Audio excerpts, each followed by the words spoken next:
Go-to meals here, cornflakes and a super low fat. This whole box, 725 grams. How much fat is in that whole box? We've got fat, so let's say 2 grams times about 14 grams a whole, 14 grams. So a bit of low fat soy milk in there, a bit of sugar. Use any sugar you want. This one's organic, no panic, but any sugar will do. Sucrose. It's a good little snack there, and just has many bowls as this is one. If it's one bowl, if I have 5 bowls, I just eat till I'm done. Oh, smells like putty tats. Oh, putty tats.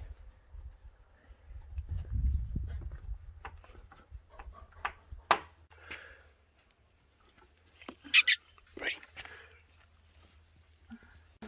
It is. To day one, train like a pro. Well, I think there's a hawk just behind us there. We're out here in the country here, rural New South Wales, and inspired by fellow vegan cyclists, the vegan cyclist, Tyler in the USA, California, and a great place for training, California. I lived there, been there for quite many times over the years. Nice place. And so yeah, Tyler's still been doing a great job of we've had some discussion there. I've sort of critiqued. I think people's like, oh, you're trying to stir up drama, Juno, and it's like, nah. I mean, drama, that's part of the entertainment industry, but bottom line, my goal is always to contribute, and sometimes a bit of banter and a bit of fun here and there, but at the end of the day, contribution's my highest purpose, my highest drive in life.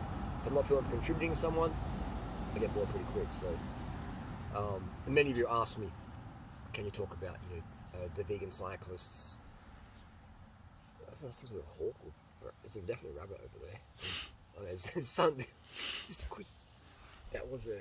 Yeah. Okay, it's flying off. But there was definitely some raptor action going on behind us here. So, vegan cyclists were talking about one of my favourite pet topics to go onto, and that's intermittent fasting. So, but I'll do a separate video about that. Just talking about that. So every day for the next 30 days, or maybe we'll go forever, I'm going to give you a tip how to train like a pro. A bit about myself. Been racing bikes for over 23 years. Mountain bike, road, street racing, UCI racing, racing in Belgium. Training and chin wagging with some some top level world tour riders, grand tour winners, blah blah blah blah blah. Taught with a lot of doping doctors over the years, running coaches, cycling coaches. Inside knowledge, won't drop names, but yeah, have some good experience, and I'm always, there's another rabbit over there, always looking for more information. I'm always looking. I love learning, and I'm one of the guys, a human out there, I believe that you never stop learning. There's always something new to learn, so I love it, man. It really wakes me up. Reading all the time, yeah, and I love hearing people's personal stories. That's very important to me. But anyway, first day one, let's talk about today's topic. If you're going to go train like a pro, that means a lot of things to many people. But the first one, if you're going to up the training, you need to do blood tests. So today's video topic, we're talking about blood tests. If you start a big block of training and your bloods are not so good, then all you're doing, you may as well just go to the Home Depot, buy yourself a shovel, and start digging the hole that you're going to be in very, very soon, right? So you may as well just not ride your bike, just go and dig a hole. Dig a hole with a shovel from Home Depot, a big wide mouth shovel. You want to test your hemoglobin. That's the most important one. If you're going to do a big block of training and your hemoglobin is low or low normal, what's the point of that? You're just going to dig yourself into a hole, especially if you've got wife, kid, husband, job, whatever, dog, cat, eagle.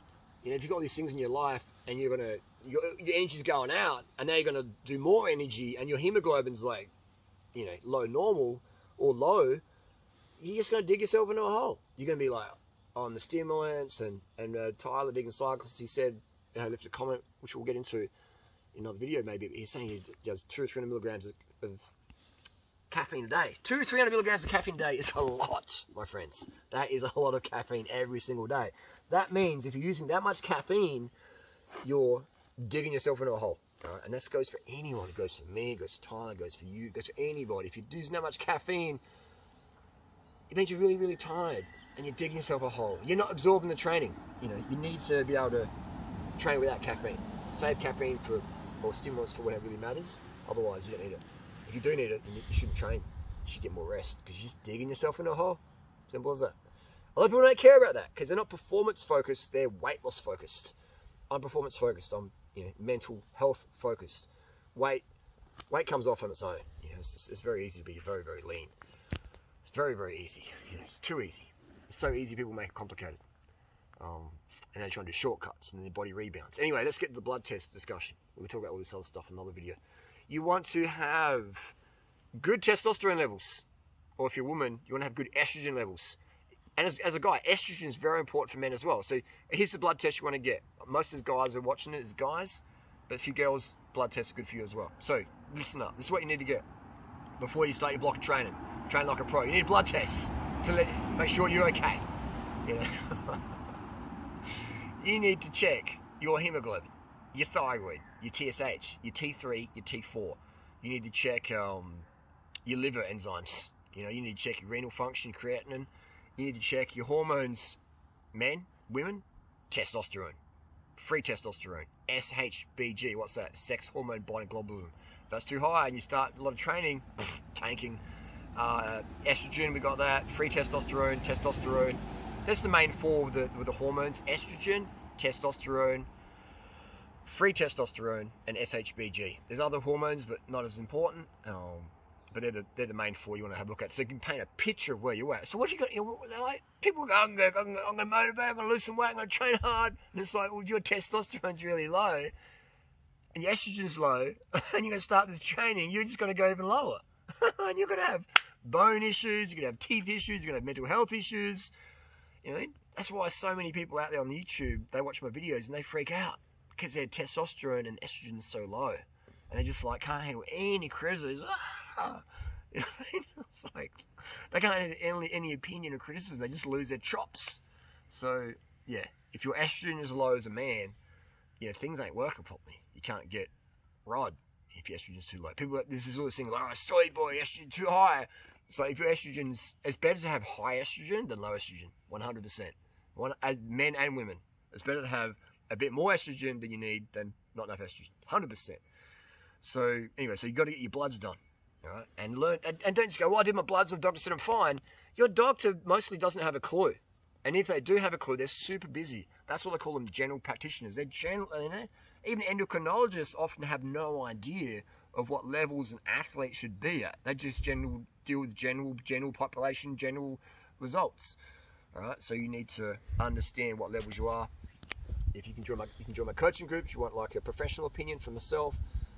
Otherwise, you can just Google all the stuff and learn yourself, and talk with high-level experienced people, which a lot of them might want to talk to you, because this stuff is very, very guarded. All right, this is very guarded. You've got a huge advantage if you have knowledge of hormones and hormone health. I'm not saying I'm an expert. I'm an expert in nutrition. Hormone health's like, I enjoy learning about it. Nutrition's my forte. Hormone health, that's a new little passion there. But yeah, if you're an athlete and you have access to certain drugs or resources and advice, you're going to have a huge advantage over the everyday athletes just going to go, hemoglobin, what's that? Yeah, take iron supplements, that's all good. Ferrous sulfate, 20 milligrams, all good, isn't it?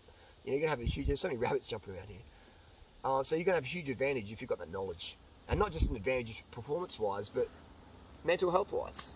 Because I've seen so many people the last 23 years of racing dig themselves into some big holes, quit cycling altogether, sell their bikes, sell their shoes, just hate it, and gain some. I've seen one guy I knew who was as lean as me, and he gained about 70 kilos of fat, totally burnt himself out.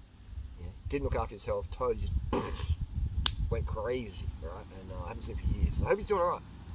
But he was as lean as, probably even leaner than me. He had like striations in his jaw, veins on veins, just hardcore individual, just getting it done. Yeah, training like a pro, just getting it done. He was just a hard individual in the head, and that's great. But the heart of a lion, Your endocrine system doesn't care if you're at the heart of the line. It'll get smashed if you just abuse yourself. It just does. You know, it happens all the time. So I want to give people a heads up. So blood tests, all right? Pause if you can rewind the video. Pause. Actually, I'll put a link. I'll pin a comment down below what blood test you should get before you do any big block of training. Okay, this is what the pros do. The pros, not just the average pro, but the GC riders. They're testing their blood often weekly. Some even test their blood daily. All right. What's the point of digging yourself in a hole if you're not going to absorb the training and not recover? Anyway, that's the video from day one. Test your blood. Link down below. Not a link down below, but I'll pin the comment down below of what you should get tested, and then go from there. See you tomorrow.